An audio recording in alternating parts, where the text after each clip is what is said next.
Thanks for tuning into the Carry Handle podcast. Here's your hosts, Bryce and Kevin.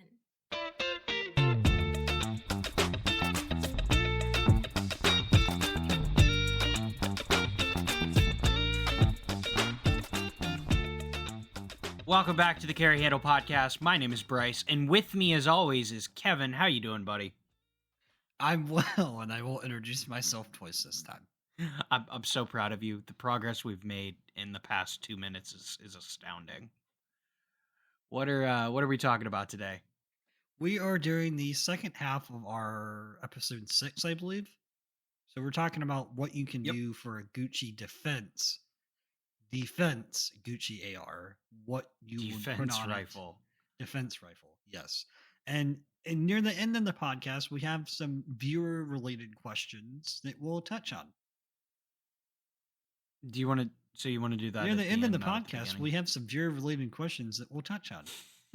I guess that answers my question. Okay, so when we talk about Gucci ARs, we are going to specifically talk about a more eccentric version of what we talked about before, which is to say a defensive focused rifle.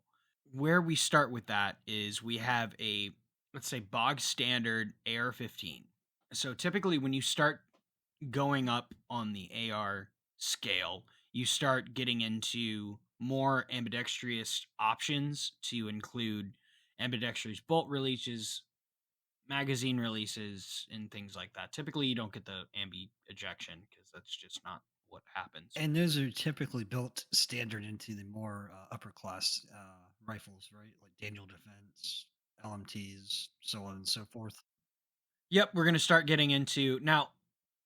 They're going to be more recent iterations of these rifles, so it's going to be typically there's a point of diminishing return when you get into most things, but specifically with ARs, you can get really, really expensive $3,000, $4,000 AR-15s that are still the same control layout that you would get on a GI rifle, like a Colt or an FN or anything like that. So I'm going to try to stay away from those. When I talk about Gucci, I'm thinking about you're putting money in and there's an appreciable return on what you've put in.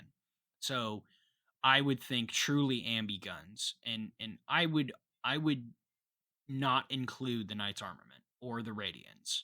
Or maybe the Radians, because when you depress the magazine release, you can lock the bolt open. So I'm going to keep this to a true ambidextrous rifle to include the next generation Knight's Armament that hasn't been released that you can't buy yet, which is probably a $3,000 rifle, probably kind of like the or like the LMTs or the next generation Daniel Defense, the V3s. Those are ambi. We will talk about guns that are obtainable. Yep. So that leads us in my mind, the highest tier rifle that I'm willing to dump money into would be an LMT Mars.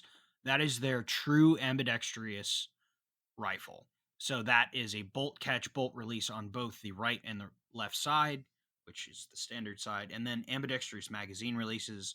I caution people with ambidextrous magazine releases, especially right-handed shooters, when you sling the rifle kind of aggressively, or if you have kit on, or you're doing anything other than just standing, you can accidentally depress the left side magazine release, and you can pop your mag out. I've done that, and it's not super awesome, so I no longer have ambidextrous magazine releases because they're not super practical for me.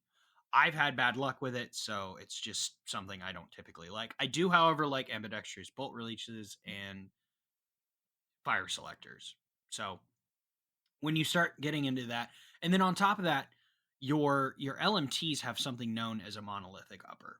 So it is a one-piece machined upper that does not have a two-piece, or it does not have a separate handguard. It's actually all in one.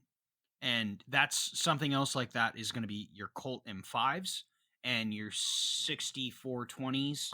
Aren't those pretty good for well, so those were specifically designed for night vision. And we can talk about that moving into what else you're going to do with your rifle. Because again, even though you have an expensive rifle, the defensive setup doesn't really change. It's still going to be a really nice light, or it's still going to be a light and a sighting system. And spoiler, basically the same ammo. And definitely the same magazines. Magpul M3s. Doesn't change. What ammo you're putting in there? M193. Yup. And maybe if you're feeling Gucci, Spear Gold Dot.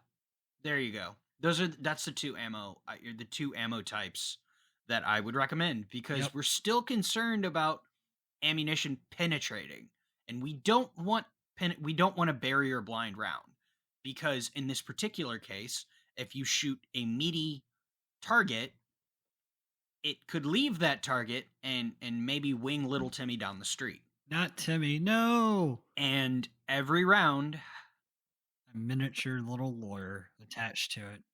Yep. He's just taking a ride. So you want the lawyer to stop in your drywall. You want the little lawyer to stop in the thing you're shooting at. That's just what you want. So, ammunition, magazines covered. Rifles, again, diminishing return. Get something full ambi. Have fun. They're a lot easier to shoot. They're a lot easier to, manipulate. Maybe not shoot, but definitely manipulate. You can get into higher tier triggers like Geisleys and LaRue and things like that.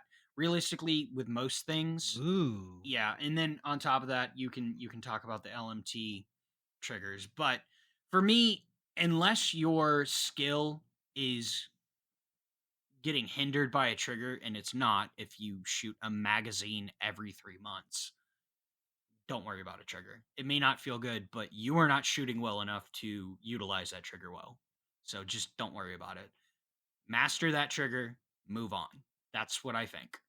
Those same people that change their GI or their stock triggers in their ARs are the same guys complaining about Glock triggers. They're fine. Stop bitching about it. Shoot it. Learn it. Figure it out. Now, if you want to change your upper or get a better setup for night vision, that's a different conversation, because monolithic uppers hold 0 for IR lasers monumentally better than a separate handguard. They are purpose built for that. It is a one-piece unit. So I would definitely recommend that. So honestly, the highest tier for me is really just the LMT Mars. That's what I love. That's what I want. So, and then, like I said, you can talk about night vision. Now, granted, with night vision, you're basically spending the cost of the upper on the IR designator. That's just what happens. You're limited with civilian pecs or civilian D-balls or anything like that, unless you get like gray market stuff. So that's something to consider. Talking about IRs and night vision, I mean, last we were talking about a white light, and a really decent white light for relatively okay money is Arasaka. Don't they make a pretty decent light for about $200 or so? Arasaka Defense makes pre-assembled lights. They use Malkov heads, and they can use basically anything with a Surefire head. They'll take Surefire heads. Malkov, Arasaka body, that is honestly the absolute zenith for me for lights. Yeah, you can get into mod lights. Yeah, you can get into the cloud defensives. But for me, for the money, it's a very proven design at this point in terms of track record. They're great lights. That's my next light. I have a Streamlight now, HLX. It's fine. It's okay. But the balls, when I say the balls, the candela and the throw on Malkovs is amazing. Now, granted, the cloud defensive and the mod lights are like fucking lightsabers. They're great. But you start getting into lithium ion rechargeables, and they're more expensive because they're like $300 and up lights. So, and again, we talk about that diminishing return. That's something to think of. But I mean, this is a relatively short episode. I mean, yeah, you can talk about Gucci ARs, but I mean, the original purpose for that episode was to say, listen, if this is what you want to do in this particular role, we have to specify this that particular role, it doesn't change. You can just dump more money into the project. Yeah. Now, red dots or sighting systems. Let's talk about that real quick. Red dots. We were talking about Hollow Suns before. with lower end red dots, we're not necessarily worried about light transmission or anything like that. We're worried about them being on when we want them to, when we need to press a round off. Once we start getting up higher and we start worrying about monolithic uppers and we start worrying about IR designators, we start caring about light transmission and how clear the lens is. So what we start talking about is the absolute top of the line would be an Aimpoint M5. That's just, if you want a red dot and you want the nicest red dot you can possibly buy, Aimpoint Comp M5. Best light transmission, best battery life. It is absolutely the Gucci of Gucci red dots. About $900 MSRP for basically what effectively is an upgraded T2. Or you can go the other way and go holographic, not HoloSun, holographic, which would be an EXPS3 EOTech. They're great. Those are the best night fighting optics on the market, full stop. Kevin, what's the problem with the EOTechs? Well, you see the battery life is about 60 to 80 hours, but it feels more like 6. Yep, you can't leave them on. They don't have shake awake, but they have the absolute baseline for light transmission for night fighting optics. They are second to none. They're the biggest window, and they are just the best. Period. Mhm. They also happen to be boat anchors. They're very heavy. They're very heavy. Not a lot of battery, but they're the best at what they do. That's just what it is. You got to be manly to have a Gucci AR. You got to have the upper body strength to hold that thing. No chicken wins here. So we've talked about the primary sighting systems. I have very few in terms of defensive rifles. I don't really want to talk about LPVOs. We can talk about what a defensive rifle should be pushed into, and that's up to 200 yards. That in my head is, and I'm using air quotes and you can't see this, but that's CQB. Right. Because my 0 is 50 yards and I confirm at 200 with a red dot. Right. That's what it is. Right, and a gunfight So rifle. I don't have to worry about drops past 200. Exactly. Or inside 200, I'm sorry. So if you're Yeah. seriously considering a rifle, practice 200 and in. But with that, if you're really worried, Right, because most defensive engagements that you might run into will be within that 200 yard. right. So my thought being, if you want a little bit better PID, you want a little bit better vision, you want better confirmation of what you're shooting at, which is always good. Always have confirmation what you're shooting at. For, again, little lawyers, clip on. And Timmy. Don't hit Timmy. Don't hit Timmy. Clip on magnifier. What magnifier? G33. There you go. EOTech G33. Best magnifier. Yeah, there's 6x, there's 5x, there's 4x. 3 is fine. But the best iBox, 3 is fine.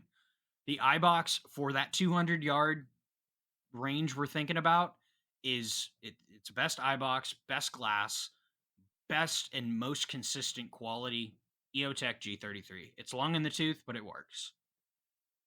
I don't really want to get into LPVOs. You can, but for what we're doing, you get into diminishing returns and you're just spending more money to do what a 3 powered or red dot can do in the distances that you're thinking about doing them. Past 300 and up, yeah, maybe an LPVO, but under 300, you don't really need to worry about it. I don't think so. Now, the one thing I would say we can address real quick is backup sighting systems. And even if you have a night vision or IR solution on your rifle, something to consider is a backup solution because things fail. I am not recommending iron sights. I am, however, recommending, even with a red dot, an offset red dot. Interesting. They are the easiest, most consistent way to make hits. So why would I want something? So that's what I'd want as a secondary over an iron sight, which, by the way, sucks to use at night. Red dots are time of day blind. They don't care what time of day it is. I don't have to line up a front and a rear sight to make hits. If I'm worried about a secondary sighting system, I really, really need it. Really need it. Why would I want to make it even harder? So put a red dot, offset red dot for your primary red dot. That's what I want to do. I want it to be as easy as possible. We already talked about it being the great equalizer. I want to cheat. I want to cheat every chance I get. Yes. So I typically would recommend that. Well, yeah, you definitely want to give yourself every advantage that you possibly can. Especially EOTech boys. When you get into these defensive situations, oh god, here come the EOTech boys. Run an offset aim point. But you want to cheat. You know, either you can cheat with the red dots and be alive to tell the story, or you can be dead talking to Jesus about your iron sights and how they failed you. You're not going to get killed in the streets. People have been using iron sights for however long. But if we're already talking about Gucci rifles, if you have an EOTech, throw an offset red dot on there. If you have a red dot, throw an offset red dot on there. One might fail, you have another one. And if I'm worried about a secondary sighting solution, I may not be in the most convenient way to shoot.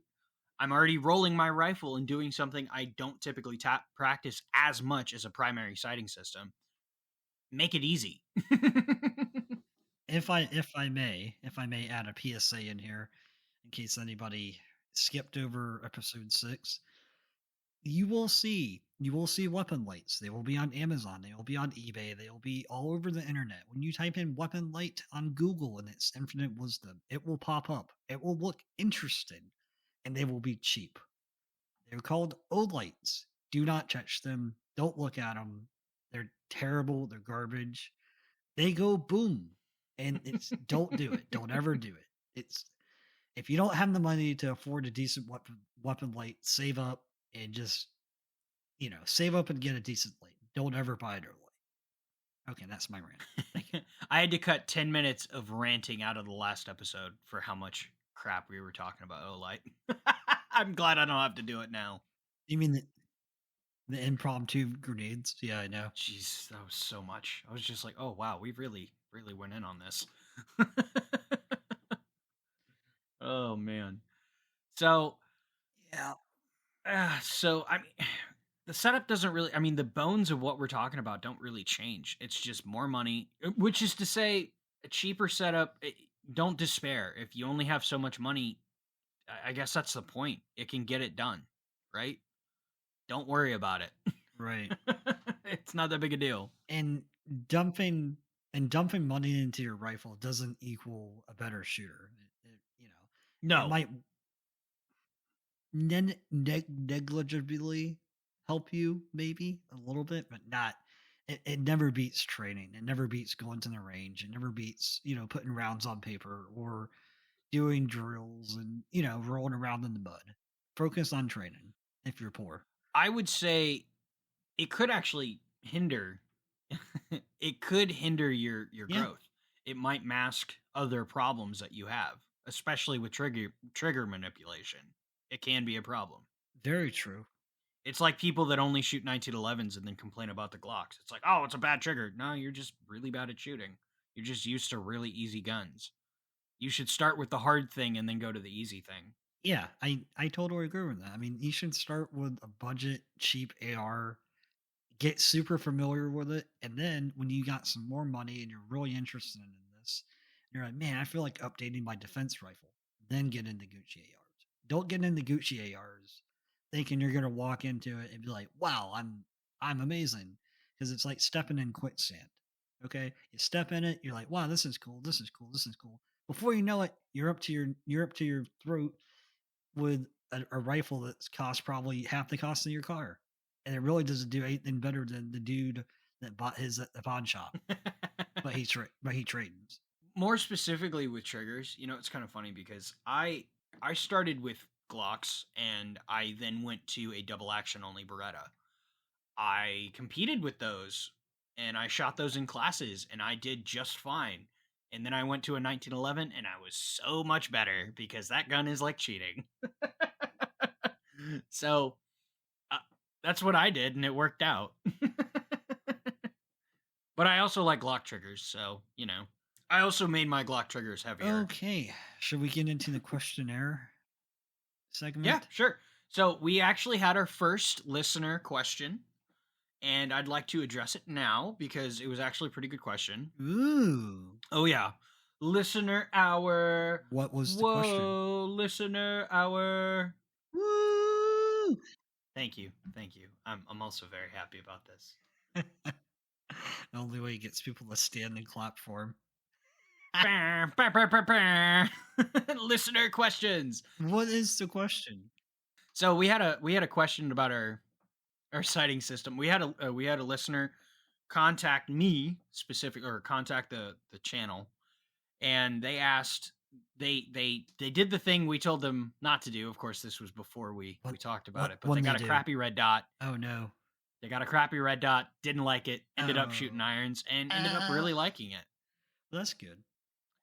So he likes iron sights, but he's using Imbus, like the Imbus 2 iron sights, but is looking to get into some nicer quality sights. Specifically iron sights. He likes shooting them, and he did it out of necessity and ended up liking it.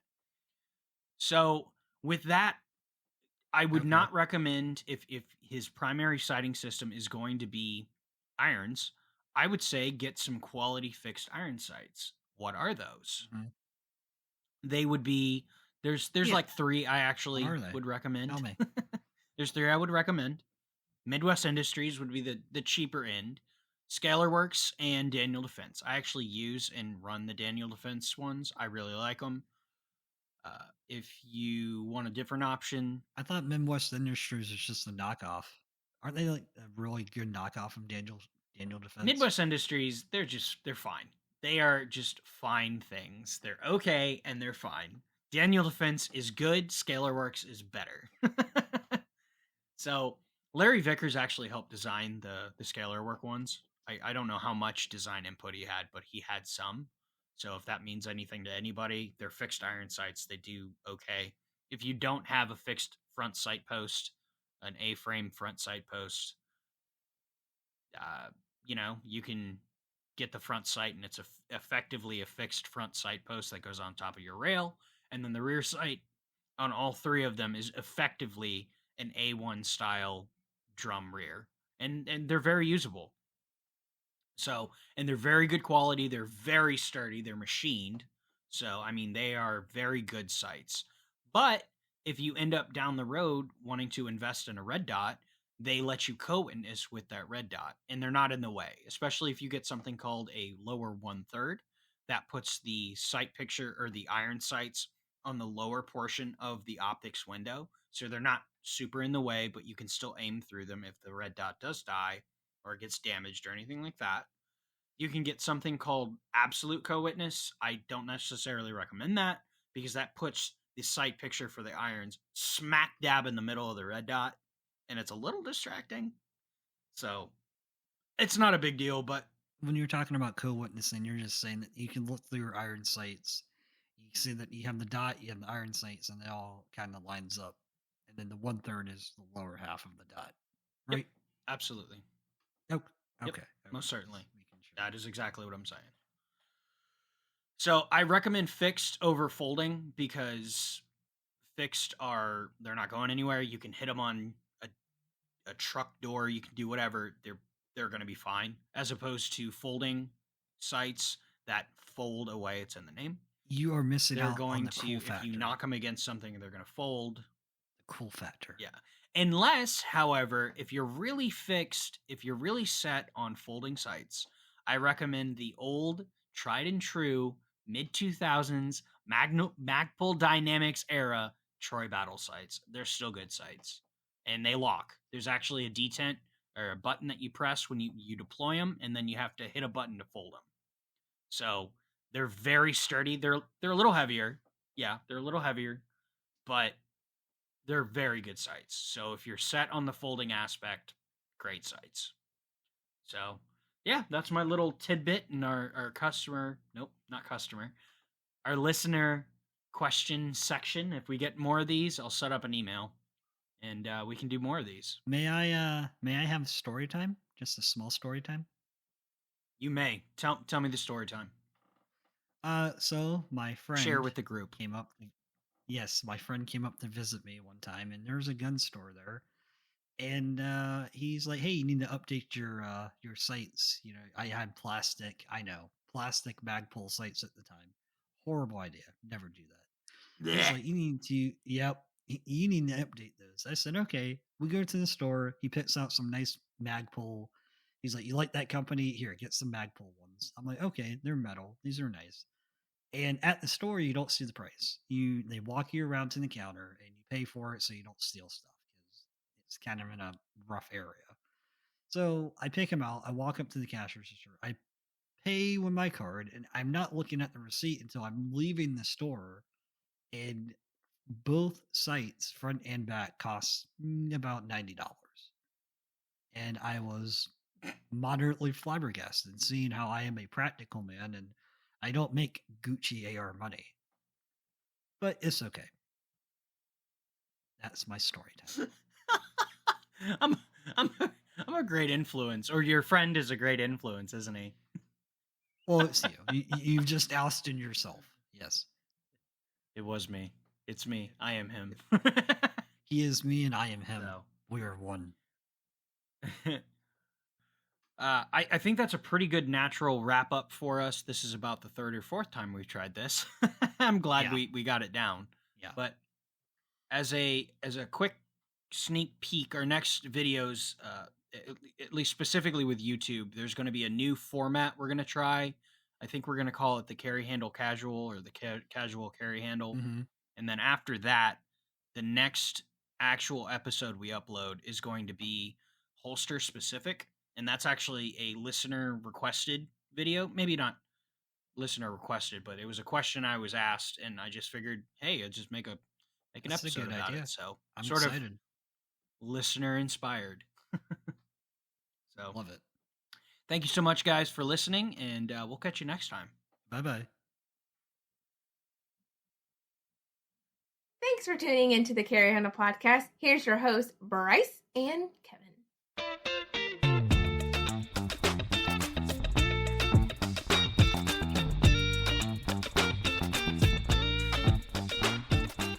Welcome back to the Carry Handle podcast. My name is Bryce, and with me, as always, is Kevin. How are you doing, buddy? I'm Kevin, and I'm doing well. Thank you. I just said, how are you doing, Kevin? And I introduced you. I announced myself twice. What? Why? I already So said, with me, as always, is Kevin. I just said that. Oh, God damn it. All right. Oopsie poops. Well, we have to do something for the blooper reels. God damn it. No. And I'm Kevin. Don't you do it. Don't you do it.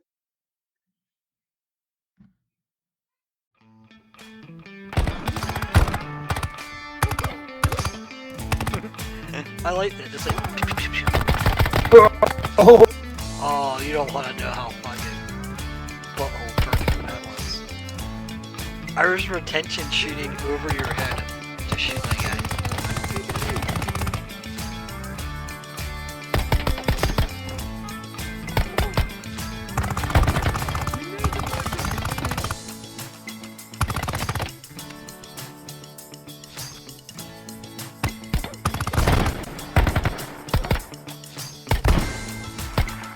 Damn it.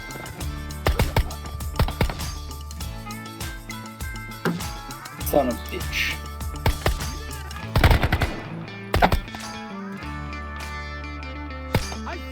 Oh, Jesus. No. Yeah. Oh, no. No. Close that.